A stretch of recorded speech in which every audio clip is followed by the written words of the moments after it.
In the city of Veylon, silence was currency. Every word spoken was tallied by implants, lodged deep in the throat. At midnight, the ministry collected its due. Those who could not pay found their voices locked away, their throats sealed by invisible code. The wealthy filled the air with endless chatter. They debated politics, the meaning of life, the best way to launder credits, or simply babbled about nothing to prove they could afford to. The poor lived in a world of whispers or gestures. They hoarded their words like precious coins, saving them for when they absolutely had to be spent. For them, silence was survival. Elara was a factory worker. She hadn't spoken aloud in weeks. Her balance was low. Even a single word might plunge her further into debt. But tonight, as she watched her little brother sleep, she wanted nothing more than to whisper, "I love you." She swallowed the urge.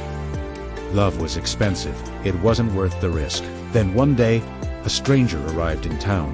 He spoke freely, recklessly even, as if words were free. He talked to everyone, asked questions, told stories, laughed. People stopped and stared. The ministry agents took note. When the stranger strolled into the market, he saw Elara eyeing him from afar. He walked right up to her, leaned in close, and said, "You have a beautiful voice. Don't waste it." Then he did something that made the people around them gasp. He reached out and pressed his lips against hers. The kiss didn't cost her anything.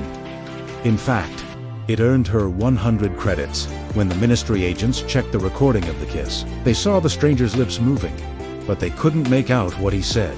It didn't matter. The ministry knew only one rule.